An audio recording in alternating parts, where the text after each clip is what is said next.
हाँ, तो TGT, CET group D और ग्रुप सी के प्रत्याशियों, बड़े दुख के साथ मैं आपका हमारे आज के इस वीडियो में स्वागत करता हूं। प्रत्याशियों, आप समझते होंगे कि मैंने बहुत दिन से वीडियो नहीं बनाए।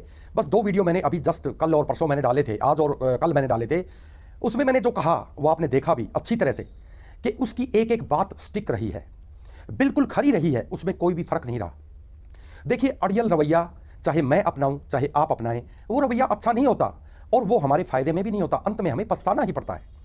आप समझ सकते हैं कि हरियाणा में वो कहावत है एक बकरी के बारे में, आप समझ सकते हैं कि बकरी मिंगन तो देगी पर देगी कैसे, आप समझ सकते हैं। तो वही बात यहां पर हमारे साथ हो रही है। अरे कितने दिन से हम इन 5 नंबरों के बारे में डिस्कस कर रहे हैं, कितने दिन से हम एक्सपीरियंस कैंडिडेट के बारे में बात कर रहे हैं। 5 नंबर की बात तो सभी पे लागू होती है, चाहे वो सी ग्रुप हो, चाहे डी ग्रुप हो, चाहे वो टीजीटी का कैंडिडेट हो, किसी की भी बात हो, उसके बारे में तो हम बात करते ही हैं। आप सोचिए कि ये 5 नंबर का फंडा शुरू से ही जो चल रहा है और हमारी सरकार जो है उसने अपना ये रुख अपनाया हुआ है कि चाहे कुछ भी हो जाए हम तो ये देंगे और देकर ही रहेंगे। और इसी कारण से डेट पे डेट यानी तारीख पे तारीख वो मिल रही है। और कोर्ट ने अपना रुख स्पष्ट कर दिया है कि आप ये 5 नंबर क्यों दे रहे हैं।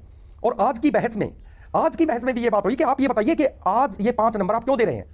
सर हम तसल्ली करके बताएंगे, हम मीटिंग करके बताएंगे, सर हमें तारीख दे दीजिए। अरे तारीख पे तारीख कौन ले रहा है।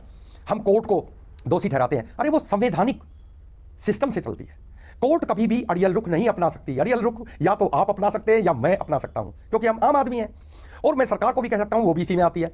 अरे भाई, आपने ये सोच लिया कि हमें 5 नंबर देने हैं और हम देकर रहेंगे, और दे तो दिए, वो 10,000 को दे तो दिए। अब क्या होगा उनका। अब मैं कुछ कहूं तो वो बेचारे बुरा मान जाएंगे। भाई मैं ये नहीं कहना चाहता, मेरे हाथ में कुछ नहीं है, ना आपके हाथ में है, जो है वो अंत में कोर्ट के हाथ में है। ये बात क्यों नहीं समझते लोग। इसलिए मैं कहता हूं कि अगर जो मेरे वीडियो हैं उसमें मैंने अभी के वीडियो में मैंने ये कहा है कि अगर हम इस ओपिनियन के साथ जाते हैं कि सर हम ना तो 5 नंबर देंगे, ना हम एक्सपीरियंस वालों को नंबर देंगे, चाहे वो हरियाणा के हो चाहे कहीं के हो, हम 5 नंबर को बिल्कुल हटा ही देते हैं, आज फैसला होता, 100% फैसला होता।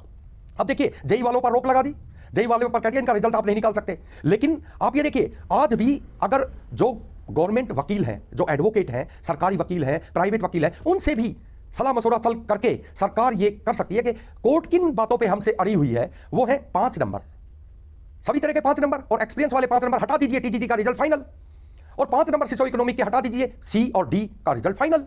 आप 95 नंबर से इनका हिसाब सी और डी का तो कर दीजिए, और टीजीटी से वो सारे अड़ंगेबाजी खत्म कर दीजिए। अपने आप आज ही रिजल्ट अपलोड कर सकते हैं।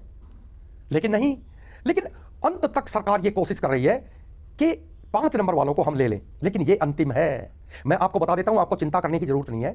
मैं अब भी पॉजिटिव हूं और मैं आपको भी ये चाहता हूं कि आप भी पॉजिटिव रहें। होगा, निर्णय होगा, देखना आप होगा, अब तो होना ही है, क्योंकि 16 अप्रैल के बाद चुनाव आयोग कभी भी इलेक्शन की डेट्स घोषित कर सकता है। 16 याद रखिए, 16 अप्रैल के बाद, 16 अप्रैल के बाद 17-18 चुनाव की डेट स्टार्ट हो सकती है और मई तक ये इलेक्शन चलेंगे, लोकसभा के इलेक्शन, आप समझ सकते हैं। और 16 का मतलब है कि जस्ट एक दिन पहले, हम 17-18 ना माने, हालांकि होनी 17-18 है, तो 16 अगर हम मान लेते हैं, 16 के बाद तो 17 तो हो गई। तो इसका मतलब अगर हम 17 अप्रैल को भी चुनाव का पहला दिन मानते हैं, तो 16 जस्ट एक महीने पहले, यानी 16 मार्च तक आचार संहिता नहीं लगेगी। यह मैं आपको बताता हूं, 16 अप्रैल तक आचार संहिता नहीं लगेगी। और 6 तारीख हमें अगली मिली है, सभी केसेस पर, सभी मामलों पर हमें 6 तारीख मिली है। और मैं आपको बताता हूं कि अब सरकार को यह स्पष्ट हो गया है कि जो कोर्ट है वो संवैधानिक रूप से चल रही है, अंतिम फैसला उसी का होगा, सरकार को यह पता है। लेकिन कोशिश तो वो कर रही है ना कि अपने वाली जो है बात बन जाए तो अच्छी बात है। और अब की बार उन्होंने फिर टाइम मांग लिया। देखिए, आप कहते हैं डेट पे डेट, कौन मांग रहा है भाई डेट।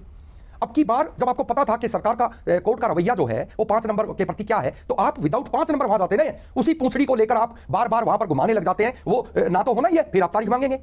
तो इसीलिए तो तारीख पे तारीख लगातार हो रहा है।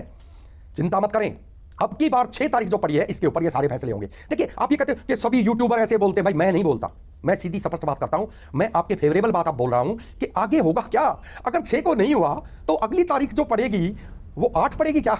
मुझे तो लगता है फिर तारीख ही तारीख आगे जाएंगी और ये सरकार, यानी लोकसभा चुनाव आपके सर होगा, आचार संहिता लग जाएगी। आचार संहिता लगने के बाद फिर कौन सी सरकार सेंटर में आएगी, फिर उसके हिसाब से क्या होगा, आगे क्या होगा क्या नहीं होगा, या सरकार को आगे मौका मिलेगा कि नहीं मिलेगा, वो बाद की बातें हैं। लेकिन मैं तो ये कह रहा हूं कि ये लोकसभा के इलेक्शन से पहले आचार संहिता लगने से पहले ज्वाइनिंग आपकी होनी है। आप मानिए ये बात, ये डेफिनेट है, होगा।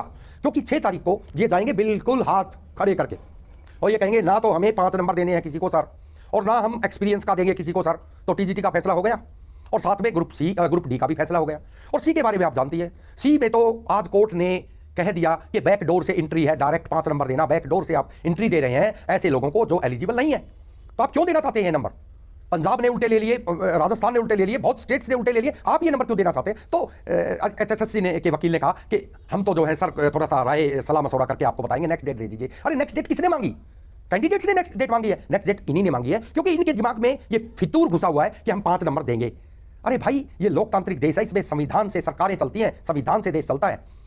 कोई भी अड़ियल रवैया यहां पर कामयाब नहीं होगा, इसलिए आपको चिंता करने की जरूरत नहीं है। मैं आपको कहता हूं ग्रुप डी और टीजीटी का रिजल्ट तो आएगा ही आएगा। अब 56-57 पे आपको पता ही है कि 56-57 पे आगे क्या होना है। आपको ये पता है, जेई पे रोक लगा दी और वो 10,000 जो सेलेक्ट कर दिए उनको 5 नंबर और दे दिए। देखिए आप, उनको भी 5 नंबर दे दिए। लेकिन हाँ सर, कहने में आया है, सुनने में आया है कि सरकार ने कहा कि भाई ये अपॉइंटमेंट आप फाइनल मत मान लेना, आपको हटाया भी जा सकता है, क्योंकि आप समझ सकते हैं कि कोर्ट से ही सब कुछ चलेगा, कोर्ट के फैसले पे ही सब कुछ निर्भर है। चिंता मत करो। मैं मानता हूं बहुत तपस्या की है आपने, 1 साल की नौकरी आपकी कम हो गई है, और नौकरी तो कम हुई, वो हुई चिंता में कैसे कैसे घर हैं, उन्होंने कैसे कैसे खर्चे करके बच्चों को आगे बढ़ाया, कोशिश की, सारा सब कुछ उन्होंने किया, अच्छे नंबर लिए, सिलेक्शन प्रक्रिया में उनकी अच्छी पोजीशन है, लेकिन फिर भी ये हो रहा है। देखिए आपके साथ मेरी पूरी सहानुभूति है, लेकिन मैं आपको आश्वासन ही नहीं, पूरी तरह से आश्वस्त करता हूं कि ये सिलेक्शन होंगे। आप विश्वास कीजिए, इतना लंबा आपने इंतजार किया है। आप समझिए कि सरकार, अब एक बार छोटी सी बात, मेरी एक बात और मान लीजिए, आप सोचिए क्या सरकार ये चाहती है कि ये भर्ती प्रक्रिया रुके और ये 50,000 नौकरियां, 50,000 नौकरियां जो है, 50,000 40,000 जो भी है नौकरियां हैं, ये हम ना दें?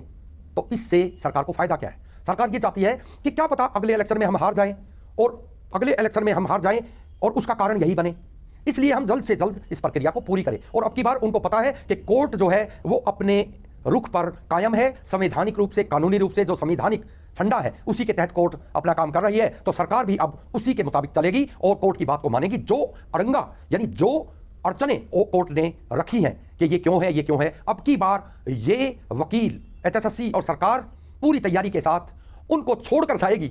इसीलिए आपकी भर्ती प्रक्रिया में आगे कोई भी रोड़ा नहीं होगा। बस आपसे प्रार्थना है कि 6 मार्च का इंतजार कर लीजिए, 6 मार्च को सब कुछ आपके फेवर में होगा। हाँ, इस बात का बहुत ही अफसोस है, बड़े दुख के साथ कहना पड़ रहा है कि ग्रुप सी जो है उसका रिजल्ट जो है वो, मुझे उस पर कोई भी संभावना नहीं लगती।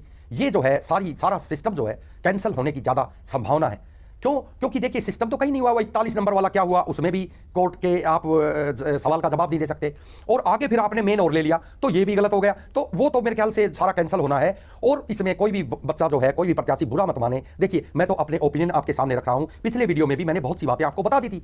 इसलिए आपसे ये हाथ जोड़कर प्रार्थना है कि थोड़ा सब्र रखें, इतना सब्र रखा, थोड़ा सा और रखें, सब कुछ आपके मुताबिक होगा और आप बहुत खुश होंगे। और अब की बार की होली आपके लिए, दिवाली, होली, सब त्योहार इकट्ठे आप मना सकते हैं एडवांस में। ये मेरी पूरी मुझे आशा है कि ऐसा ही होगा।